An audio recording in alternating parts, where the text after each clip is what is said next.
Take a revealing look back and an exclusive look forward at the world's most famous housewives. I don't deserve friends like you. We're aware of that. Join Desperate Housewives creator Mark Cherry, This was fun. his staff, and the experts at People magazine. He is definitely trouble. And be the first to see special sneak previews from the new season, We have so many interesting twists and turns. Payment in full. including a behind-the-scenes look at Wisteria Lane's upcoming wedding of the year. It's great. It's hot. And you'll actually be there to witness it. It's time for these housewives to come clean.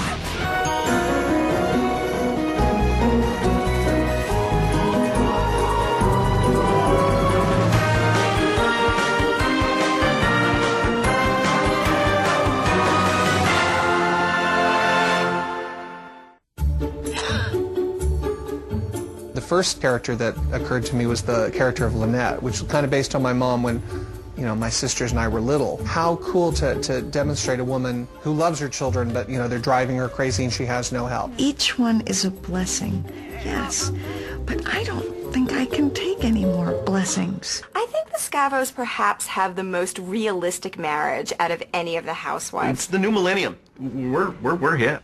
Felicity Huffman is great as Lynette because Felicity Huffman exudes this kind of strength. She wants to keep her family together. She's going to fight for her family, but she is not going to take any guff from anyone. Tom, if you're going to make a point, why don't you do it now before I hurl the plate at you? Lynette had a big change this past season. She went back to work. Hi. You brought your baby to the interview. It won't be an ongoing thing. Lynette is forever trying to balance work life and home life and raising the kids and being good to her husband, and she keeps on trying to juggle everything and ultimately never quite gets it all right. If one of you would just agree to raise my kids, I wouldn't need a job. Any takers? Yeah, no, I didn't think so.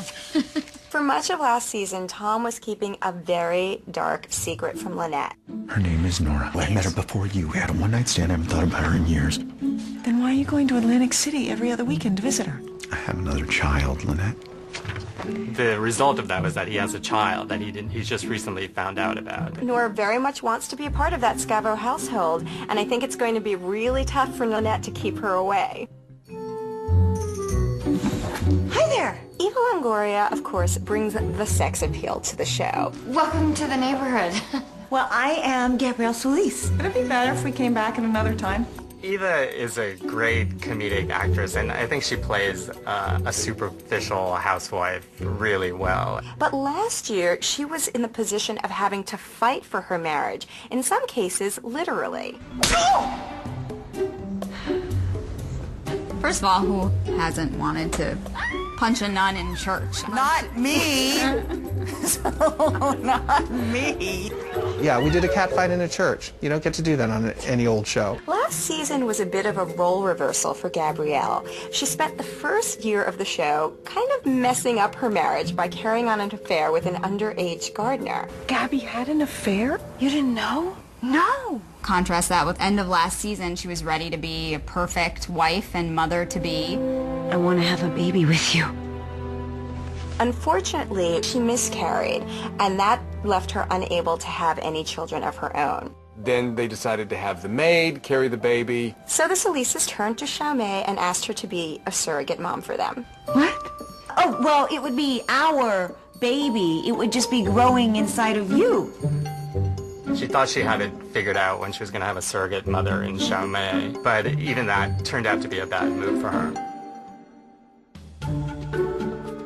What do we actually know about our neighbors? I thought Susan would be an interesting kind of anchor character. Terry Hatcher is great as Susan because she has a real knack for screwball comedy. All these terrible things that happen to Susan become funny because she makes them funny. I wrote a thing for her first season where she ended up cracking a bunch of ribs, so I feel it was a leaning against a table. She'll keep going. Well, Terry, plays kind of the hapless, lovelorn single mom to a T. Her scenes with Nicolette Sheridan, I think, are especially satisfying because it's kind of like a Crystal and Alexis catfight going on all the time, so it's fun to see them constantly screw each other's lives up. Edie burned down Susan's house.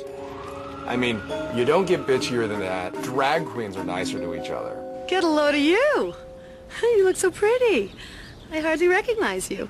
I have a date right now with Mike. Mike and Susan are the Ross and Rachel of Wisteria Lane. The gods are always conspiring to keep them apart, but we know in our hearts that these two are destined to be together. I think Susan gets a bad rap for constantly chasing after Mike, but she really does believe that's the love of her life, though, so, you know, I mean, he's a great guy. Well, yeah, he's what Mark says he thinks is the secret fantasy of all women, which is a hot guy who can fix things. If you ever have a clog. I then wanted to do something with a perfect housewife, someone who was very Martha Stewart-esque, but was trying to achieve such a level of perfection in her life that she was driving her family crazy. You know, and that's how Brie Van de Kamp was born. She was the perfect homemaker, and then slowly over every episode we saw a few more cracks appearing. We're wasps, Dr. Goldfein. Not acknowledging the elephant in the room is what we do best. You'd settle for that? A life filled with repression and denial? And the dinner parties? Don't forget the dinner parties. There may be no better cast role on television than that angular, prim Marcia Cross as Brie. It's really perfect. I am not sure, but I think there was a compliment in there somewhere, so thank you. Honey, what are you doing in my bed? You see my pants? I can't... Kind of hard to beat the moment when you find your son in bed with your supposedly straight boyfriend. So I think as far as water cooler moments goes, that has to be up there. By the way, one of the things not based on my life with my mother, I just want to make that clear. I can't be around you anymore. I'm just not strong enough. Brie had reached her breaking point with Andrew, and she finally had to just cut him loose. So she just gave him some money in a suitcase and dropped him off. Brie, by the end of last year, felt enormous remorse over that and felt that it was a terrible thing for her to have done. That's one of those moments where you write something, you think it's good, but the fans let you know, no, this one was great. Hello, my name is Brie Van de Kamp, and I'd like to admit myself for psychiatric observation. All right, what seems to be the problem? I think I'm about to have a nervous breakdown. Stay tuned for exclusive sneak previews from the new season of Desperate Housewives. Found her. Xiao Mei was working as a slave laborer for one of the other neighborhood women. Well, when the police busted the woman, she came to live with the Solisas. Oh, the slave. Wow. Looks well fed. Xiao Mei started out as someone you barely even paid attention to. Well, by the end of the season, she was threatening to end Carlos and Gabby's marriage. We are a week into this pregnancy, and you're already putting Xiao Mei's needs before mine. Well, she's the priority now. She's the mother of my child. I think he fell in love a little bit with the things that she represented that Gabrielle isn't. You know, that Gabrielle, innocence. yeah, that Gabrielle has a lot of fantastic things, but Innocence is not one of them. Yeah, he was a hero to her, and she wanted to give him what she was getting the impression that he wanted. You're the one that gave me permission, remember? To have meaningless sex, Carlos, not to sleep with the woman who's carrying our child. Look, Gabby, you have every right to be mad at me. So I'm gonna go and check into a hotel room and let you cool down, but we are going to work this out. Forget the hotel, Carlos. Get a lease.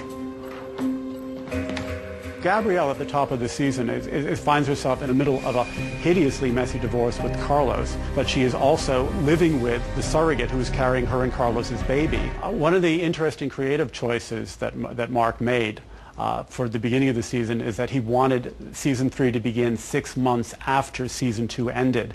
And this means that you're allowed to, accelerate things and bring each of the ladies to a very interesting point. When we open on Gabrielle, Yeah. she's about to have the baby, she's about to be a mother, only her marriage is falling apart. It's a pot that's ready to boil over. I think now we kind of root for them. Even though he did have an affair with the maid, I have a feeling that they are going to get back together. I think Gabby is so much more fun when she's being bad. Every time she tries to be a better person, Tries to be good. she learns that that's not the way to go. So Why not be bad? Don't you want to see her be bad? Gabrielle now finds herself having to wait on her own maid because a woman whom she loathes but whom she has no choice but to take care of because this woman is carrying